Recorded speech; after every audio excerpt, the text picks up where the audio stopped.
Welcome to the Well Woman Show, where we interview women executives, leaders, and entrepreneurs. And you're listening to the Well Woman Show, where motivated women achieve fulfillment and well-being. You're listening to the Well Woman Show. Well, I try to take time for myself by coming to things like Well Woman drinks. To be accepting of myself no matter what, and to step away from judgment as much as possible. You're listening to the Well Woman Show. You're going to be in for a good ride. I don't think I would have any advice per se because I don't regret anything. Everything I've ever done, I've learned from it, one way or another, good or bad. I think it comes down to being a little bit selfish for yourself, put your own oxygen mask on first and then give what's left. I'm a woman. I would prefer to tell my own story. My story, though it's very personal, is universal because everything that happens to me happens to just basically everybody, especially women. You're listening to the Well Woman Show. And now your host, Giovanna Rossi. Hi, Giovanna Rossi here, and welcome to another episode of the Well Woman Show. I'm so happy you're here, so thanks for tuning in. Today's topic is overcoming fear and seeking the life you want. And hopefully by the end of the show, you'll be inspired to take the steps you need to make the positive changes in your life that you've known you've needed to for a while, no matter how scary they may seem. And learn what you can do to create better systems and processes in your business and your life. My guest today is Kate Erickson, creator, engager, and implementer at Entrepreneur on Fire, a 7-day-a-week podcast that interviews entrepreneurs. Kate is also the host of Kate's Take, the Entrepreneur on Fire audio blog, and author of The Fire Path, a beginner's guide to growing your online business. Kate is passionate about helping entrepreneurs create freedom in their business and life through developing systems and processes that can help their business scale and grow. Today, I'm going to talk to Kate about overcoming fears about starting your business or moving it forward, how you can plan to make a successful career leap, and how to implement systems and processes in your business for greater efficiency and productivity. Does that sound cool? I actually met Kate at a conference for podcasting called Podcast Movement, and I heard her talk about creating systems for creating freedom, and I just thought, oh, wow, I need to have her on my podcast. So I'm so excited that she is able to join me, and also the free giveaway today is Kate's 3-step creating systems, creating freedom, and you can download it for free at wellwomanlife.com/010show. And I love this giveaway because it's a super straightforward introduction to Kate's 3-step process to creating efficiencies, reducing stress, and increasing outcomes. But before we get started, I want to thank our sponsor today, Leafy Greens. They provide seasonal cleanses and nutrition consultations, and I absolutely adore them. Leah is the owner, and she does a wonderful 21-day cleanse that literally changed my life a couple of years ago. You can visit wellwomanlife.com/leafygreens to sign up for the cleanse and get a 10% Well Woman discount. Now for my interview with Kate Erickson. Hi, Kate. I am so excited to have you join me today. I'm super excited to be here, Giovanna. Thank you so much for having me on. Kate, tell me what you're working on right now and how it impacts women's lives and well-being. A lot of what I talk about through the business that I run with my partner, John Lee Dumas, we have a 7-day-a-week business podcast that focuses on helping people become entrepreneurs. And what I focus on most is creating content through the blog and through my own podcast called Kate's Take that helps business owners really understand the mechanics of running a business, I guess. I share a lot of behind the scenes actual steps and things that you can do today to move forward in your business, grow your business, whatever that might be. But recently, I've really found a ticking point with my audience and those who follow both John and myself, and that's around mindset. And so I think probably the biggest impact I'm making today is when I'm able to provide content around kind of like mindset and believing in yourself, not letting fear hold you back from really making the impact you know you can make, And in my experience, I've certainly struggled with this myself. And so I think that a lot of women are able to connect with not just the fact that I'm the one talking about it instead of a male figure. But, I think that there are a lot of commonalities in what I've experienced and what other women experience too, just from our, culture and how we're brought up, how we're raised, what we're raised to kind of believe is the norm and all that stuff. So I think the content that I create around mindset, sharing my story and how I've overcome some of those things, has really made a big impact, and I'm really excited about that. Oh, that's awesome. Okay.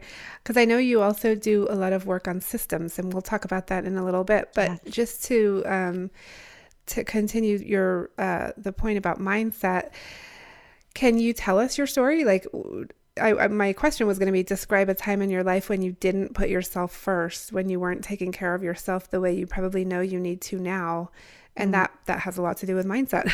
Yeah, absolutely. I think probably the first time I can think of this, and this is kind of related back to, well, I'll just dive into the story and we'll take it where it goes. But so I was working in corporate America, and I was working in a human resources department at a bank, and I'd been there for 3.5 years. I was in a very low level administrative position.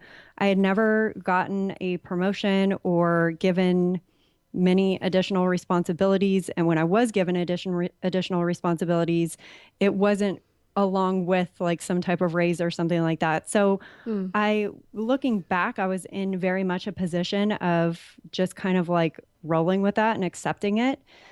Even though it made me very frustrated and I was sad about it, I would get angry. I was very resentful towards like upper management that, I was working so hard, but I didn't feel like I was being recognized for that. And there came a point after about 3.5 years that I was offered a promotion. And, my boss had said, we just kind of have to go through the process here, go through the movements for you to apply and be interviewed, just so that we can show that there wasn't favoritism. We have to interview other people who are applying for this. And I was like, okay, I get that. That's fine. I had basically arranged like my life around getting this promotion. It was going to take me to a different city.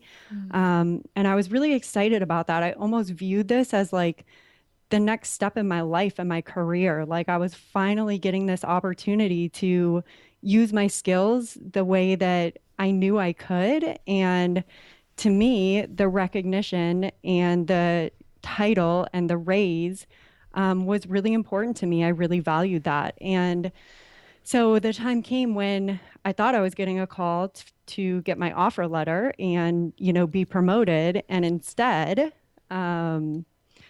the hiring manager told me that they hired outside the company for the position. Oh my gosh. That must have been shocking and devastating. It was all of those things and so much more. I was so defeated, so disappointed. And it was honestly a point in my life where I just felt like I'd been knocked down too many times. Yeah. That was kind of the straw that broke the camel's back for me. And the day that happened, I told myself that I wasn't going to stay in that job anymore, that I wasn't going to continue working so hard and doing everything that everyone was telling me to do, only to not be recognized for it. And more importantly, the mindset shift that I had that day, and what I talk about a lot through my content and what I share with others, is that I realized that I was waiting for somebody else to give me something. And I was feeling like people owed me something, that, all I needed to do was follow instructions and continue doing what everyone was telling me to do, and that they would give me something in return. And I realized that day that's not the way it works, that somebody else isn't going to give me what I want. Somebody else is not going to create the life for me that I want to live. And so I get so worked up talking about this. Yeah. So yeah, that was one of the very first major mindset shifts I would say I've had in my life. And I was 25 at the time, I believe. Wow. So I'm really I'm really so grateful for that day. Looking back on it, that day was really difficult for me, but finally realizing that I needed to take control and that I needed to start taking ownership of what I was creating in my life was huge for me. That's so big. I mean, as you're talking, I'm sitting here thinking, I've had those times in my life, and I'm sure listeners have too, can totally relate. And all I can think is it's just all about giving away our power. Mm-hmm. Because when you rely on someone else to give you what you need, you're completely giving away your power. You're not holding your power and taking responsibility and taking ownership. It's like you're waiting for someone else to give you that power or that job or that whatever thing. And to have that realization that you don't need to do that is huge. It's funny though, because sometimes it takes something really horrible happening before you can realize.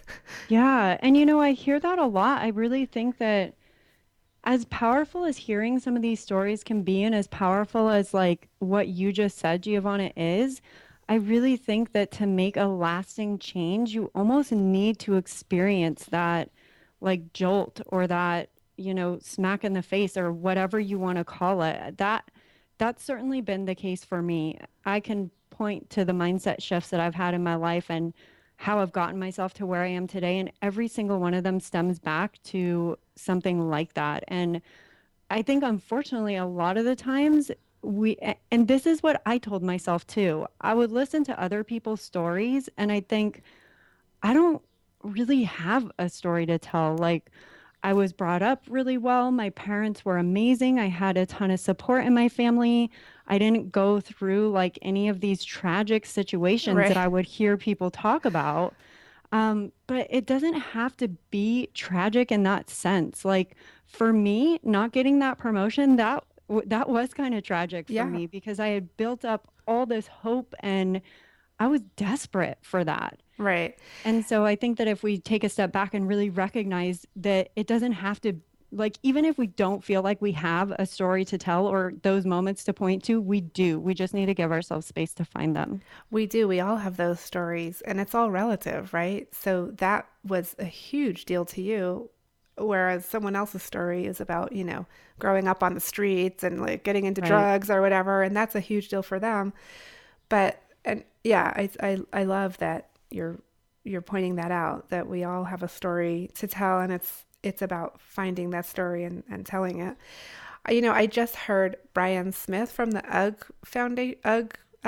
founder, UGG's Boots founder talk. And he said, the most disappointment is often your biggest blessing. Yeah, I love that. I love that. I mean, that's what happened to you. Absolutely. Sounds like. Yeah. Absolutely. Yeah, that's powerful. So Kate, when did you know that so you had this moment, that you just described your story. What did you do next? I mean, how did you take that and turn things around? And obviously now you're a very successful entrepreneur. And what happened there? So it was a long road. It definitely didn't happen overnight.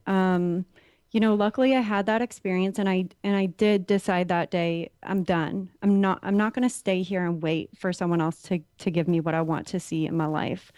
That said, I did stay at that job for another 6 or 7 months because I knew that in order to start creating what I wanted to see in my life, I couldn't just quit my job. I needed to pay my rent. I needed to pay my bills. I had student loans. So I started making a plan for myself. And that was probably the first time in my life that I actually took a lot more seriously the fact that what I'm doing every day is contributing to what my future becomes. And I don't think I had ever recognized that or taken that seriously. I thought that, this routine of waking up, going to my job, coming home, eating dinner, going to bed, waking up, going to my job, coming home, eating dinner, that was what life was. And that when I realized that life can be so much more than that, and that, these days when I'm telling myself like, I wish so badly that I didn't have to go to my boss to get travel time approved. Like, I just want to go see and experience things. And I'm being caged by my 2 weeks of vacation and if it's a good time for the department or not, and all these other things. I realized that if I wanted to start seeing those things in my life, I could create them, but it was going to take a lot of discipline and hard work. So I spent the next 7 months budgeting, paying off all my debt, starting to save money for really the first time in my life. And I started kind of creating a side business. I started thinking about what it is that I would want to do if I wasn't at a job. That took a lot of hard work too, because I did not grow up an entrepreneur. I did not grow up thinking like I'm going to own my own business one day. Like, I didn't even really know that that was a possibility. So there was a lot of research and patience involved in kind of teaching myself what that was all about. So those 7 months was really putting a plan in place so that when I did quit my job, I'd have the financial stability to potentially not make any money for, 6 to 8 months. Yeah. And so you created freedom for yourself. I mean, that's what being an entrepreneur is. You don't have to request travel time anymore and those kinds of things. But with that freedom comes a lot of responsibility and a lot of work. And I know from being a business owner myself that you have to create systems in order to really benefit from that freedom, right? Huge. And I know that's something that you do a lot. Can you talk to us a little bit about your systems building and give us some tips? Yeah, so I really kind of discovered the power of systems when John Lee and I started working together on the business that we run today, Entrepreneur on Fire. And I saw that, John was so good at coming up with these ideas, and he had, these big visions for where we were headed and what it was that we were going to provide for our audience. And, he started talking about all this stuff, but I'm like, okay, this all sounds amazing. And I'm on board with all of this. And, I want to provide this value to our audience, but I needed to kind of like take a step back and figure out how we were going to do that. Because once you have this big idea or this vision of what it is that you want to create, you need to take a step back. And, if this is not what you are personally best at, hopefully, you can find somebody to help you with that aspect of your business. Lucky for myself and John, I was that person. And so me coming on board and kind of managing the systems side of the business was really huge for us. It takes a ton of time to build systems, but it's literally one step at a time. So for anybody who's looking to create systems in their business or even in their life, I use this exact same framework for my personal life. Yeah, that's cool, because I think it applies to everybody with whatever they're doing. Yeah, absolutely. It can be with your workouts, with your eating, with spending, making sure that you're setting aside time to spend with your family and your loved ones and your friends. The framework really works for anything. For business specifically, I break it down into 3 core steps. And the first step is just identifying what it is that you work on every single day. I call it taking inventory. And the exercise that I follow is like having a sheet of paper or a notebook or something that you let follow you around for 1 week. And during that week, write down in each day what it is that you're working on. Because then by the end of the week, you're going to have a much clearer picture of what you're actually spending your time doing. And it's also going to allow you to kind of start to categorize the tasks and the projects that you have into things like, these are all the things that I do daily. These are all the things that I do weekly. These are all the things that I do monthly. So that would be the first step. The second step is actually starting to create a system for each of those things that you do. So if you find that every single day you're going onto social media and posting your social media posts, like the second step would be to write out all the individual things you do when you do that. So, curating content or coming up with an image that you're going to use or deciding which of your blog posts or your podcast episodes you're going to share. So those would be each of the individual steps that you do every time. And then the third step would be that's when you get to create efficiencies. The third step is creating efficiencies. And in order to do that, you take each of the individual steps that you wrote down, and you're either going to automate, delegate, or batch those steps. So automation would be anything that you can use some type of software or tool to help you manage it. Delegate would be if you have a virtual team member or a contractor or somebody that's helping you with that specific space in your business. Like, what are the items that you can delegate? And batching would be the stuff that requires you, because there are certainly a ton of things in our business that do require us. But through batching, which is just taking like tasks and doing them all at the same time versus spreading them out over multiple days, we can save a ton of time when we batch things, because we don't have context switching where we're moving from like, writing to recording a podcast to doing a video. If we do it all at the same time, we're going to save ourselves a ton of time. Love that. Okay, so take inventory, create systems for each thing, and then create efficiencies.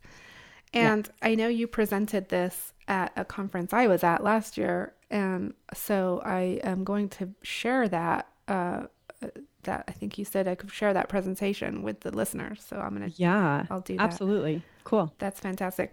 Okay, we're going into our last short segment here called Superpowers for Success, and I want to ask you a few quick questions. The first one is just, what does success in life mean for you? Success in life for me means that every day I'm in control of my schedule, and I'm waking up and only working on the things that I actually want to do, and only spending time with the people and surrounding myself with those people who I want, not doing anything out of necessity. Love it. So lots of freedom and choice. Yes. Yeah. When did you know you were really good at what you do, Kate? When did it click and you were like, oh my gosh, I'm kind of awesome at this. I kind of rock at this. It took me a while to get there, actually. So I started working on the EO Fire team in April of 2013. And I would say it was probably around January of 2015 that it finally clicked for me. And I thought, wow, systems is what I'm best at. Like, this is where I can add the most value to our business. So it took some time. It sounds like you needed to see some successes in the business before you were convinced that you're good at it. Yeah, I think that's really important to get that like confirmation almost. It really helps build the motivation and the momentum for you to say, to continue growing on it. And for listeners, it's important to not think that you have to reach $1 million to think you're successful, but to maybe set smaller, achievable goals so that you can feel that success and then get, grow that confidence. Yeah, absolutely. It's all about the baby steps. Yeah. And then describe one personal habit that contributes to your well-being. I would say working out every day. I always try and get in either a run or like a high intensity workout. I'm a very active person, and I really think that helps me stay energized and feeling good, which then, kind of leaks into every other area of my life in a really good way. And I think I saw or read something that you quit your gym and now you're just working out like outside. Yes. Yeah, exactly. Which has felt so great. Well, and it's so great because you don't need money to go, buy a gym membership. You can literally just go outside and do stuff. So true. Yep. Okay. And then what superpower did you discover you had, Kate, only to realize that it was there all the time? I don't mean to like keep circling back to this, but systems was definitely one of those things for me. I mean, once I realized that that's what I was best at, like I started kind of looking back at what I really liked in school, how I was just at home, what I contributed to the jobs that I had. And it always came back to like this very strong foundation and being able to plan and kind of see the big picture and actually implement the steps that I knew needed to be taken in order to bring, a project from nothing to completion or, a reorganization or whatever it might be. I was really good at creating that plan and following the steps and really having like attention to detail and all that kind of stuff. And it all wraps up into systems.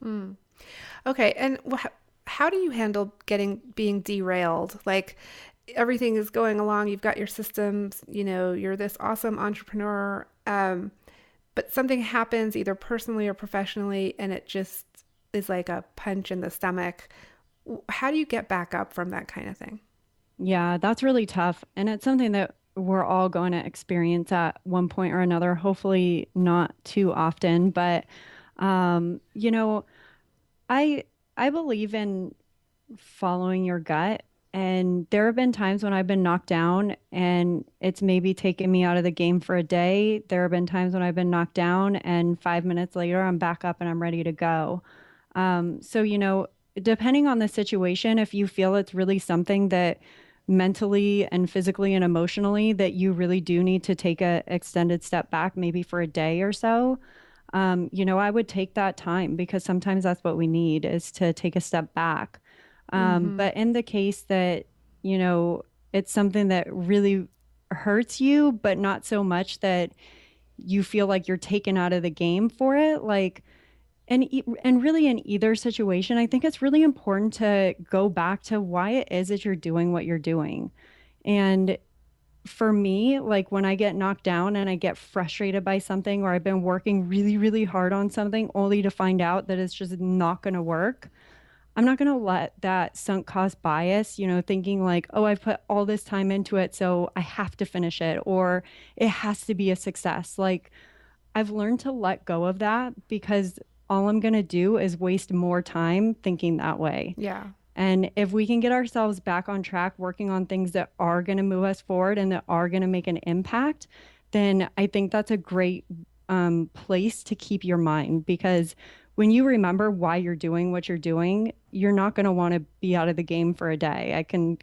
If your why is strong, you're not going to want that. Yeah, I mean, I like that. I think it is important to listen to ourselves and take the time we need to recover, if it's 5 minutes or an hour or 3 hours or a day, depending on what the situation is. But not let it completely derail us and undo all of the good mindset work we've been doing, right? Because if you just let that completely derail you, you can be back at zero. Absolutely. So, okay, last quick question here is, what advice would you give your younger self, like 10, 15 years ago? Oh, so much. I think probably the biggest thing would be to stop letting fear control my actions. I did that for such a long time. If I was scared of something, I would think that meant I shouldn't do it. And so every time I felt fear, or I was embarrassed, or I was scared of the outcome, or I didn't know what the outcome was going to be, I let those feelings control what I would do in those situations. And looking back, every single one of those situations were all the things that were holding me back from doing exactly what I wanted to do. So not letting fear control my actions is a really big one. Yeah, I love that. Okay, and where can people find out more about your new work that you're doing on mindset? I would point people towards one of the foundational posts that I wrote about mindset and kind of how to overcome this fear that we all feel.